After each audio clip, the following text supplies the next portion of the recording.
Masti sir ಅಂದ್ರೆ ನಮ್ಗೆಲ್ರಿಗೂ ಗೊತ್ತು, mass ಸಿನಿಮಾಗಳು ಈ ತರದ ಕತೆಗಳಿಗಂತೂ ನಿಮ್ಮ ಡೈಲಾಗ್ಸ್ಗೆ ಒಂದಾದ್ಮೇಲೆ ಒಂದು ವಿಷಲ್ ಬೀಳ್ತಾನೆ ಇರುತ್ತೆ. ಇದ್ರಲ್ಲಿ ಏನು ಹೊಸ ಪ್ರಯತ್ನ ಆಗಿದೆ ಸರ್? ಸ್ವಲ್ಪ ಮುಂದೆ. ಎಲ್ರಿಗೂ ನಮಸ್ಕಾರ.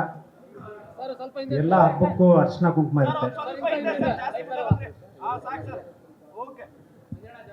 ಎಲ್ರಿಗೂ ನಮಸ್ಕಾರ. ಎಲ್ಲ ಹಬ್ಬಕ್ಕೂ ಅರ್ಶಿನ ಕುಂಕುಮ ಇರುತ್ತೆ. ಆದರೆ ಅರ್ಶಿನ ಕುಂಕುಮಕ್ಕೆ ಒಂದು ಹಬ್ಬ ಅಂದರೆ ಅದು ನಮ್ಮ ರಾಜ್ಯೋತ್ಸವ. ಸೊ ಎಲ್ರಿಗೂ ರಾಜ್ಯೋತ್ಸವದ ಶುಭಾಶಯಗಳು. ಮತ್ತೆ ಉಗುಳಿದ್ರೆ ರಕ್ತ, ಉಣಿದ್ರೆ ಹೆಣ, ಟೋಟಲಿ ಲ್ಯಾಂಡ್ ಲಾರ್ಡ್ ರಣ, ಆ ಮಟ್ಟದ ಸಿನಿಮಾ. ಮತ್ತೆ ನಾನು ವಿಜಯ್ ಅವರು ತುಂಬ ಕೆಲಸ ಮಾಡಿದ್ದೀವಿ. ನಮ್ಗೆ ಯಾವ ನಿರ್ದೇಶಕರು ಫೋನ್ ಬಂದರೂ ಹೆದರಿಕೆ ಆಗಲ್ಲ. ಬಟ್ ಜಡೇಶ್ ಅವರು ಫೋನ್ ಬಂದರೆ ಅವ್ರು ಕೇಳಿಸ್ಕೊತಾ ಇಲ್ಲ. ನಿಮ್ ಬಗ್ಗೆನೇ ಮಾತಾಡ್ತಿದ್ದಾರೆ ಸರ್. ನಾವು ಯಾವ ನಿರ್ದೇಶಕರು ಫೋನ್ ಬಂದರೂ ಹೆದರ್ಕೊಳಲ್ಲ. ವಿಜಯ್ ಅವರು ನಾನು ನಿಮ್ಮ ಫೋನ್ ಬಂದರೆ ಹೆದರ್ಕೋತೀವಿ. ಯಾಕಂದರೆ ವಿಜಯ್ ಮೆಜೆಸ್ಟಿಕ್ಕಲ್ಲಿ ಜೀನ್ಸ್ ಪ್ಯಾಂಟು ಅದು ಇದು ಕೊಂಡ್ಕೊಂಡವರು. ಅಲ್ಲಿ ಫಸ್ಟ್ ಕೇಳೋದು 500 ರೂಪಾಯಿ ಅಂತ ಹೇಳ್ತಾರೆ, 400 ರೂಪಾಯಿ ಕೊಡ್ತೀಯ ಅಂತ. ಆ ಥರ ವಿಜಯ್ ಅವ್ರಿಗೆ ಜಡೇಶ್ ಅವ್ರು ಹೇಳಿದ್ದು 150 ದಿನ ಬೇಕು ಸರ್ ಅಂತ. ಇಲ್ಲ 125 ದಿನ ಮಾಡ್ಕೊ ಅಂತ. ಇಲ್ಲ 80 ದಿನ. ಸೊ ಹಂಗೆ ಬಾರ್ಗೈನ್ ಮಾಡಿ ಡೇಟ್ಸ್ ತೊಗೊಂಡಿರೋದು. ಬಟ್ ಫ್ರೀ ಡೇಟ್ಸು ಇವತ್ತು ಈ ಒಂದು ನೋಡಿದಾಗ ಇದಕ್ಕೆ ಸತ್ಯಪ್ರಕಾಶ್ ತರದವರು, ಹೇಮಂತ್ ಗೌಡ್ರ ತರದವ್ರು ನಿರ್ಮಾಪಕರೇ ಬೇಕು. ಏಕೆಂದರೆ ಎರಡೂ ಕೈಯಲ್ಲಿ ಹಣ ಹಾಕುವಂಥ ಚಿತ್ರ. ಮತ್ತು ಎಲ್ಲ ನಟರು, ನಮ್ಮ ಮೇಡಮ್ ರುಚಿತಾ ಮೇಡಮ್ಮು, ನಮ್ಮ ರಿತನ್ಯ, ನಮ್ಮ ಮಿತ್ರ ಸರು, ನಮ್ಮ ಅಭಿ, ತುಂಬ ಎಲ್ಲ ಆರ್ಟಿಸ್ಟ್ಗಳು ಒಂದು ಜೀವ ಕೊಟ್ಟು ಈ ಸಿನಿಮಾ ಮಾಡಿದ್ದಾರೆ. ಅಂದರೆ ಆ ಪಾತ್ರಕ್ಕೆ ಅಷ್ಟು ಜೀವ ತುಂಬಿದ್ದಾರೆ. ಈ ಸಿನಿಮಾದಲ್ಲಿ ಹೇಳ್ತಾ ಹೋದಷ್ಟು ಸ್ವಾಮಿ ಅವರ ಕ್ಯಾಮ್ರಾ ವರ್ಕ್ ಆಗಿರಲಿ, KM Prakash sir editing, Ajaneesh ಅವರ ಮ್ಯೂಸಿಕ್ಕು ಎಲ್ಲ ತುಂಬ ಕಷ್ಟಪಟ್ಟು ಮಾಡಿದ್ದಾರೆ. ಮತ್ತು ಜಡೇಶ್ ಅವ್ರ ಬಗ್ಗೆ ಹೇಳಿದಾಗ ನನಗೆ ಯಾವಾಗಲೂ ಅವ್ರು ಮಾಡೋ ಕತೆ ತುಂಬ ಇಷ್ಟ. ಒಂದು ಜೆಂಟ್ಲ್ಮೆನ್ ಅಂತ ಒಂದು ಕತೆ ಬರೀತಾರೆ.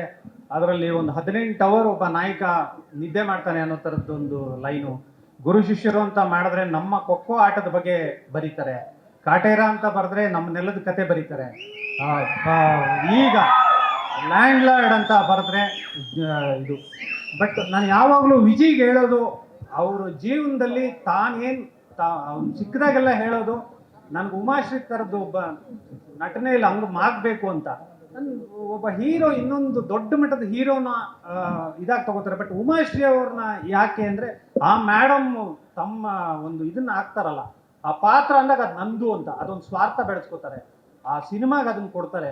ಸೊ ಆ ಥರದವ್ರನ್ನ ಇನ್ಸ್ಪಿರೇಷನ್ ಆಗಿ ತಗೊಂಡು ವಿಜಿ. ಮತ್ತು ನಾವು ನೋಡಿದ್ದೀವಿ ಆ ಕಷ್ಟ. ನರಸಿಂಹ ಅವರು ಫೈಟ್ ಕಂಪೋಸ್ ಮಾಡಿದಾಗ ನಾನು ಯಾವಾಗಲೂ ಹೇಳ್ತೀನಿ, ಈ ಸಿನಿಮಾಗೆ ಇದೊಂದು ಫೈಟ್ ಸಾಕು ಅಂತ.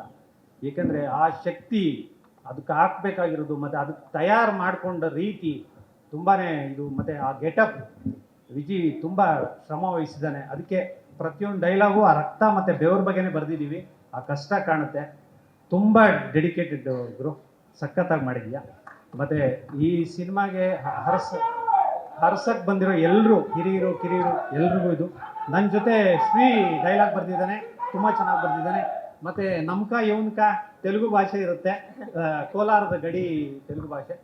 ಸೊ ಎಲ್ರಿಗೂ ಒಳ್ಳೆಯದಾಗಲಿ. ಈ ಸಿನಿಮಾದಲ್ಲಿ ದುಡ್ದಿರೋವಂಥ ಎಲ್ಲ ತಂತ್ರಜ್ಞರಿಗೂ, ಕಲಾವಿದರಿಗೂ ಎಲ್ರಿಗೂ ಒಳ್ಳೆಯದಾಗಲಿ. ಮತ್ತು ಥ್ಯಾಂಕ್ ಯು ಜಡೇಶ್ ಸರ್. ತುಂಬ ಒಳ್ಳೆ ಕಥೆನ ನಮ್ಮ ಪ್ರೇಕ್ಷಕರು ಕೊಡ್ತಾ ಇದ್ದೀರಾ.